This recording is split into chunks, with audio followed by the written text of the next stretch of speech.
Hola, soy Alberto Lorenzati, presidente de la Federación Argentina de Cardiología, y es para mí un gusto estar presente y poder conversar con ustedes en esta reunión de la Sociedad de Cardiología de Buenos Aires.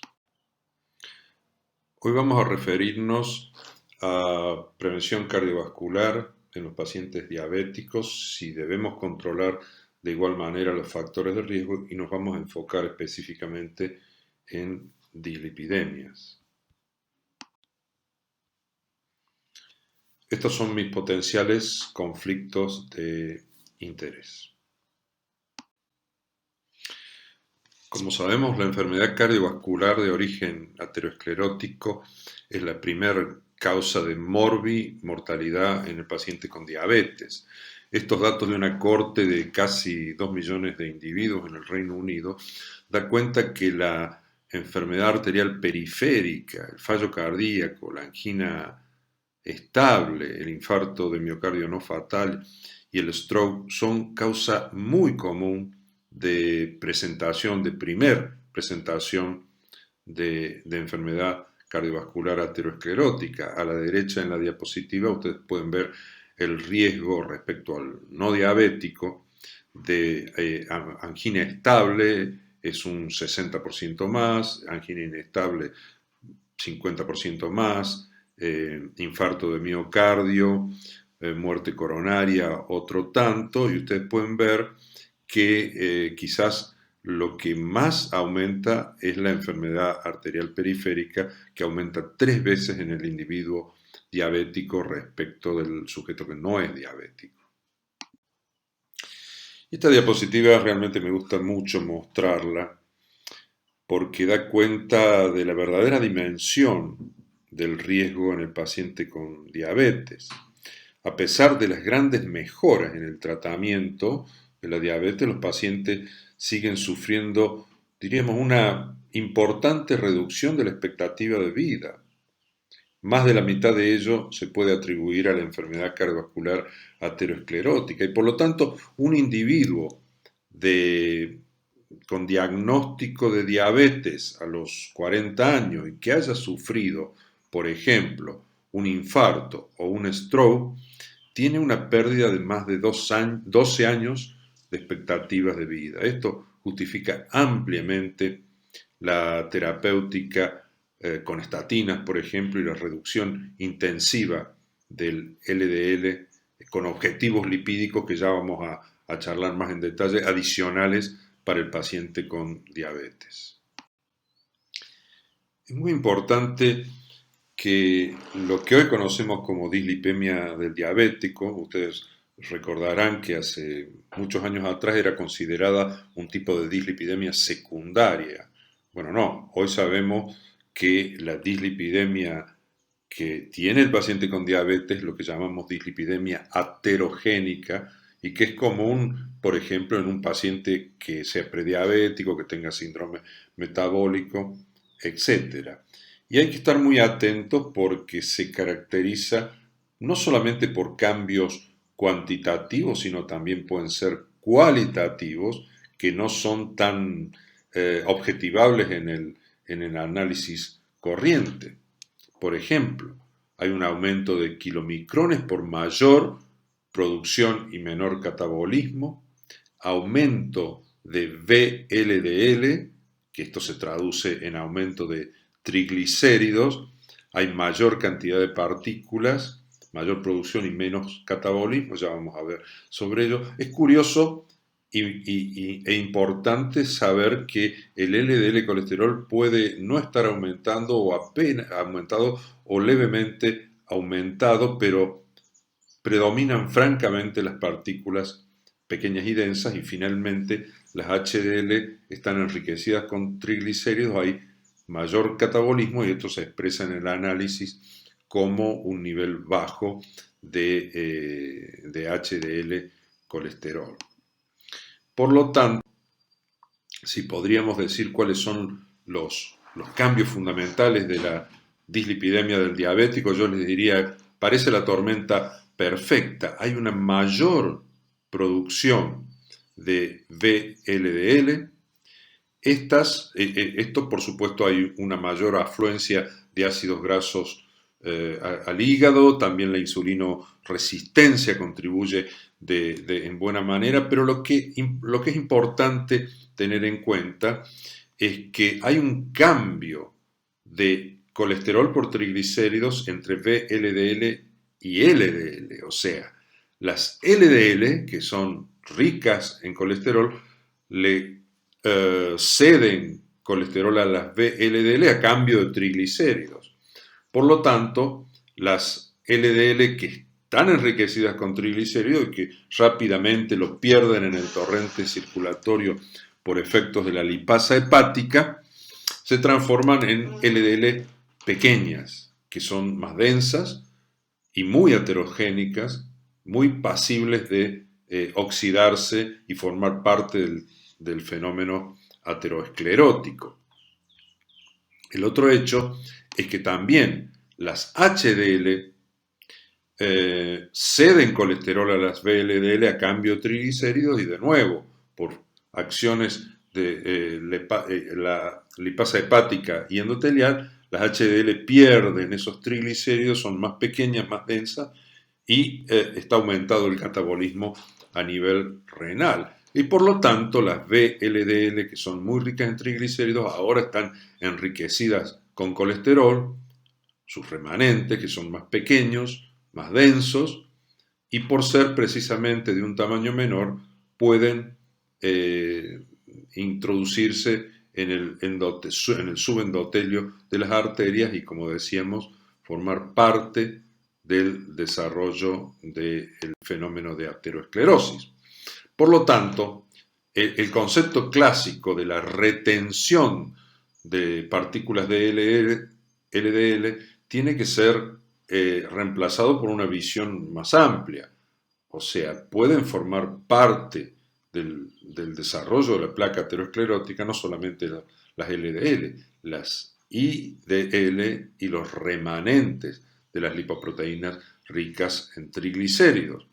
Por lo tanto, las lipoproteínas ricas en triglicéridos y que se expresan en el análisis con un aumento del nivel de triglicéridos, que contienen ApoB, estas lipoproteínas, son metabólicamente distintas de las LDL y han emergido como un contribuyente mayor en el desarrollo de aterosclerosis.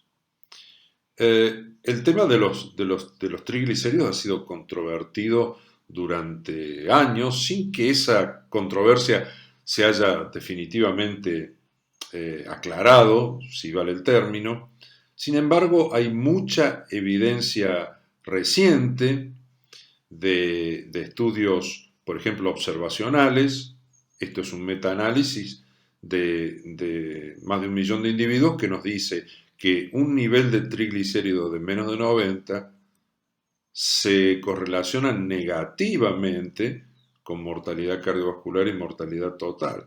Lo contrario ocurre cuando el paciente tiene triglicéridos por arriba de 200, donde hay un 25% más de mortalidad cardiovascular y un 20% más de mortalidad total en sujetos que tengan triglicéridos persistentemente elevados. Aún en este diapositivo podemos ver los que se hayan correctamente tratados con estatinas. Ustedes pueden ver en la imagen de la izquierda, corresponde al estudio Miracle, pacientes tratados con atorvastatina 80 versus placebo, post síndrome coronario agudo, y aquellos que tenían triglicéridos por arriba de 195, la curva superior, la curva en celeste, tuvieron una mayor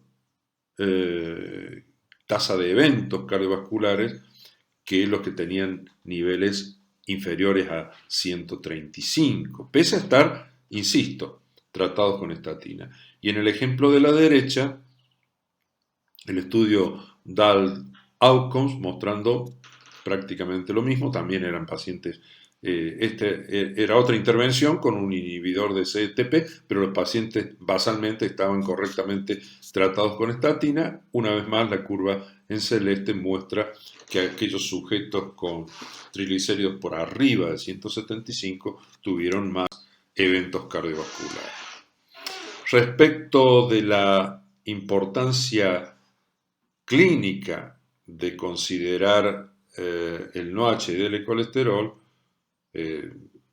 decirles que realmente es la mejor forma de tener una visión completa del potencial o de la carga proaterogénica de un paciente, porque si nosotros hacemos foco únicamente en LDL, no estamos viendo el riesgo que deviene de otras lipoproteínas como IDL, como VLDL y como los remanentes de kilomicrones. Entonces, restando al colesterol total el valor de HDL, obtenemos el no HDL colesterol, que es una forma muy correcta de observar el riesgo cardiovascular, sobre todo en pacientes que tengan triglicéridos aumentados.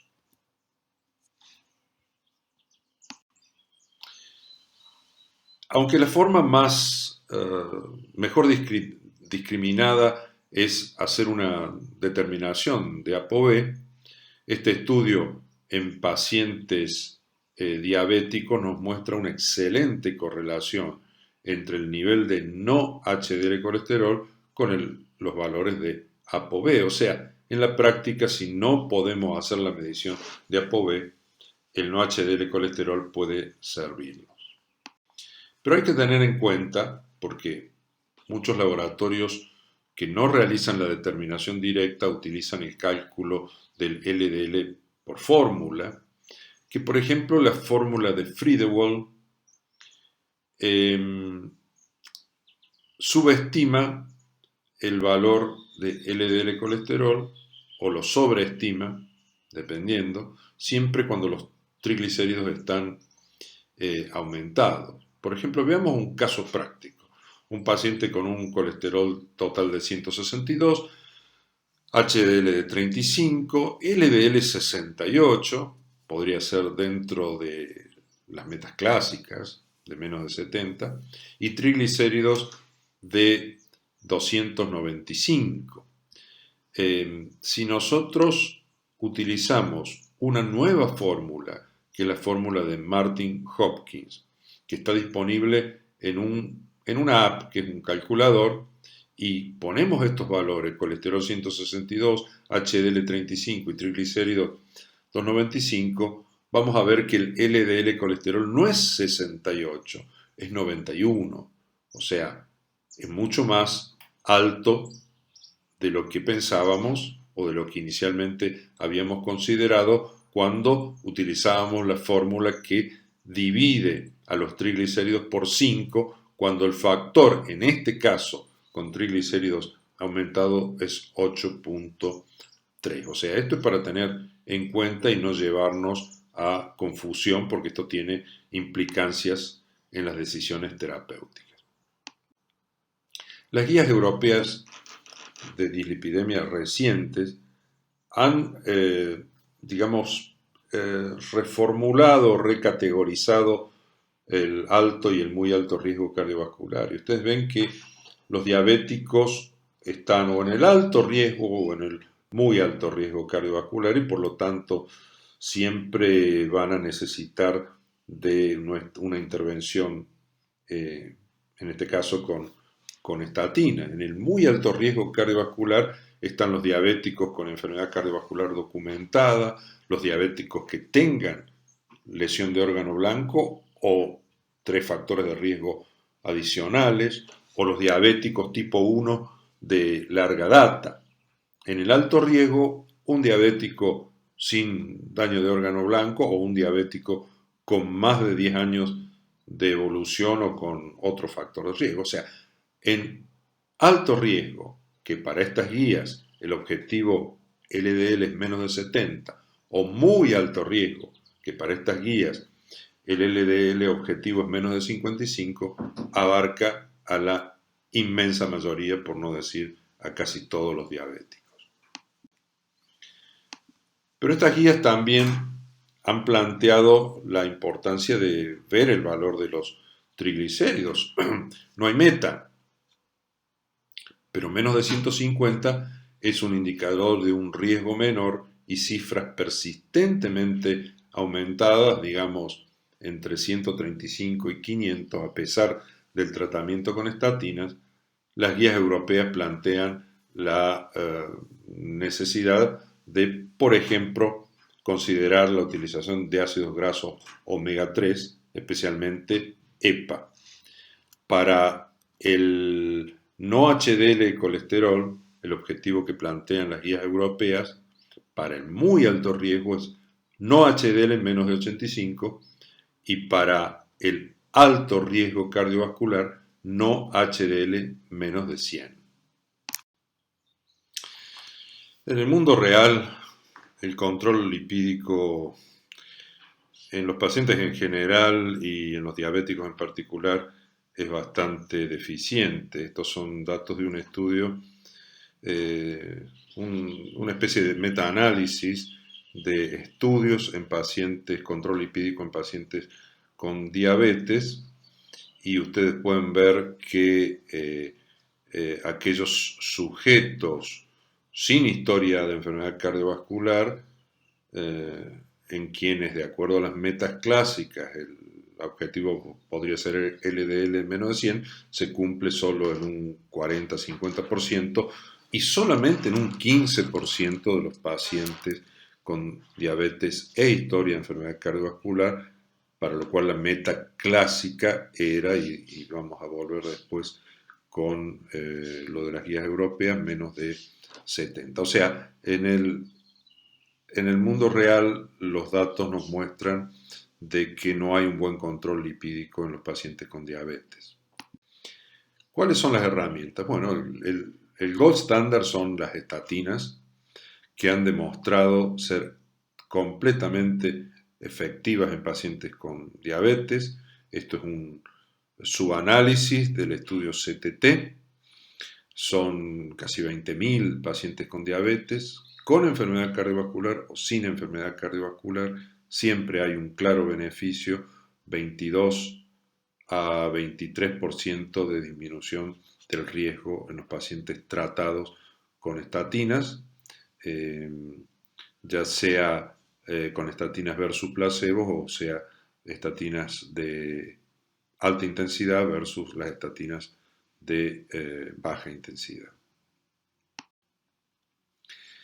Lo interesante es que hoy contamos ya con la evidencia, por ejemplo, del estudio IMPROVE-IT, de que en los pacientes diabéticos que no alcanzan con estatinas solas las metas y en quienes agregamos ezetimibe, podemos obtener una mayor disminución de eventos cardiovasculares.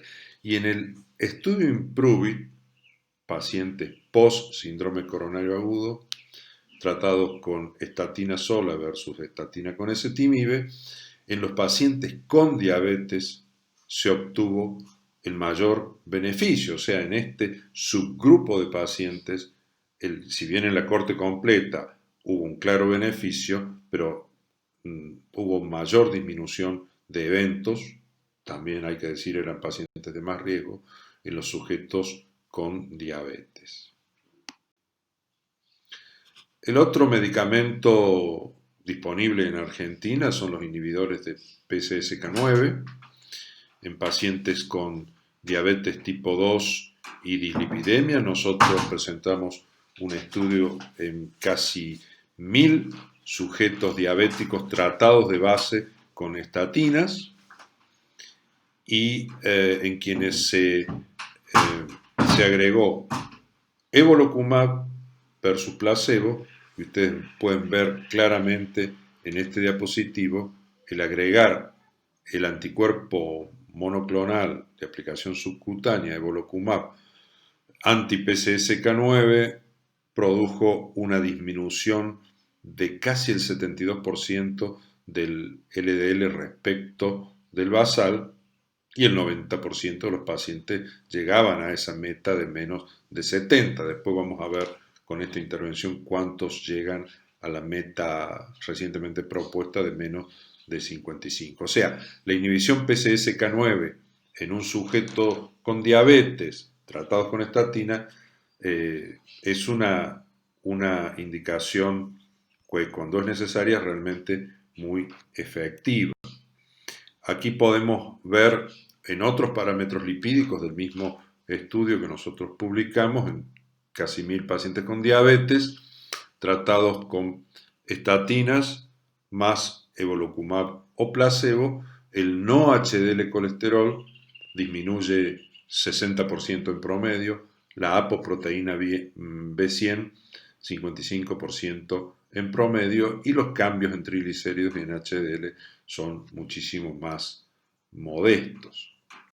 Por otra parte, estudios con inhibidores de PCSK9 en pacientes, los pacientes diabéticos de estos que estaban en estos estudios, por ejemplo en el Fourier, mostraron disminución de eventos cardiovasculares de la misma manera que los pacientes que no tenían diabetes, o sea, estamos hablando de un 15% de reducción de eventos cardiovasculares estadísticamente significativo en aquellos sujetos de alto riesgo cardiovascular que estaban con estatina y quienes se agregó un inhibidor de PCSK9. Recientemente nosotros publicamos en el Congreso Europeo de Cardiología, que fue virtual, 2020, un análisis de 1400 sujetos con diabetes tratados con estatina, en quienes se agregó evolocumab versus placebo, y aquí vemos que el 80% alcanza la meta de menos de 55 miligramos por decilitro y más de 50% de descenso del LDL colesterol respecto del basal. O sea, individuos diabéticos que en su amplia mayoría eran de muy alto riesgo cardiovascular, tratados de base con estatinas de moderada a alta intensidad, en quienes se agregó un inhibidor de PCSK9 versus placebo. Los que estaban en la rama droga activa alcanzaron en un 80% la doble meta propuesta por la Sociedad Europea de Cardiología, LDL menos de 55 más un 50% de reducción del LDL respecto del basal. ¿Qué otras herramientas tenemos? Sobre todo, si los pacientes muestran triglicéridos aumentados, podemos usar ácidos grasos omega 3.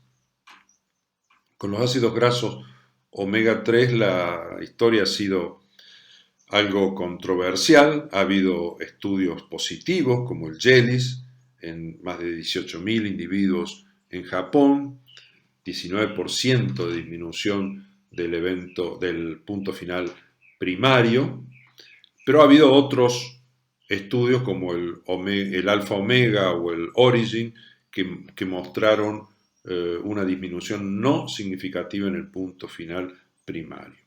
Recientemente, el REDUCE-IT en más de 8.000 individuos que tomaron 4 gramos de ácidos grasos omega 3 EPA versus placebo, eran sujetos de alto riesgo cardiovascular o diabéticos tratados con estatinas.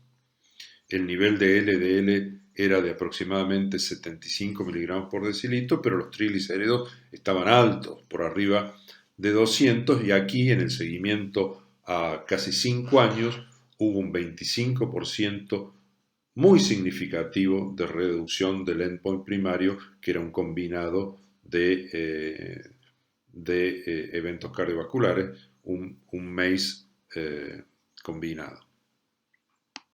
Finalmente, los fibratos, que son muy efectivos para bajar triglicéridos, no han mostrado hasta aquí, cuando son agregados a estatina, bajar eventos cardiovasculares, pero con una salvedad. Si tomamos de todos los estudios hechos hasta aquí, desde el viejo estudio del corazón de Helsinki en los 80, pasando por el VA-HEAT y los más nuevos, el VIP, el FIELD y el ACCORD, estos últimos con estatinas más un fibrato, podemos ver que en amarillo las barras indican los pacientes que tenían triglicéridos por arriba de 200 y HDL por debajo de 40. En estos subgrupos de pacientes se alcanzó claramente la significación estadística respecto de la disminución de eventos cardiovasculares. Y ahora estamos esperando los resultados del estudio Prominent, que está en pleno desarrollo, con un nuevo fibrato muy selectivo, un piparalfa agonista muy selectivo en pacientes con diabetes que tienen como criterio de ingreso mostrar triglicéridos entre 200 y 500, y bueno, esperaremos los resultados de esto para ver si realmente los fibratos son efectivos cuando están agregados a estatina en la reducción de eventos cardiovasculares. Finalmente, sería también importante la elección del fármaco antidiabético, y en ese sentido ustedes pueden ver el efecto de los distintos antidiabéticos sobre el perfil lipídico. El efecto más favorable, sin duda, está en los agonistas del receptor de GLP-1. Como ustedes pueden ver acá, liraglutide, exenatide, disminuyen triglicéridos, aumentan HDL y disminuyen LDL colesterol, efecto que no se consigue con otras especies o con otras clases farmacológicas antidiabéticas. Por eso es importante también la elección. Por ejemplo, la metformina también tiene un efecto favorable en disminuir algo triglicéridos, eh, también algo LDL y un efecto muy, muy leve favorable sobre HDL colesterol. Pero es importante tener en cuenta si se puede elegir un antidiabético que tenga un perfil favorable sobre los lípidos sanguíneos. Conclusión. Si la pregunta es, ¿debemos ser más estrictos en el manejo de los lípidos en el paciente con diabetes? La respuesta es definitivamente sí. No solamente los pacientes diabéticos hacen problemas microvasculares, fundamentalmente hacen complicaciones macrovasculares, y la aterosclerosis es la causa principal, ampliamente mayoritaria, de problemas macrovasculares en los diabéticos, llámese enfermedad coronaria, llámese stroke, llámese enfermedad vascular de miembros inferiores. Y la dislipidemia del diabético implica profundas alteraciones cualitativas y cuantitativas, aparte de cinético-metabólicas en los lípidos sanguíneos. El cambio del estilo de vida, por cierto, es fundamental: bajar de peso, una alimentación saludable, hacer actividad física en la medida de las posibilidades biológicas del paciente.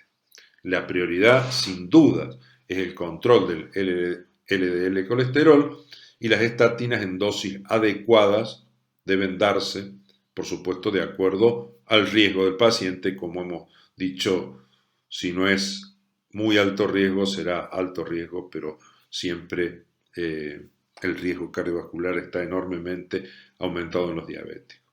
El agregado de ezetimibe a las estatinas o inclusive de un inhibidor de PCSK9 debe ser considerado cuando no se alcancen las metas, especialmente estas metas recientemente propuestas por la Sociedad Europea de Cardiología, o sea, LDL menos de 55 para el muy alto riesgo cardiovascular y menos de 70 para el alto riesgo cardiovascular.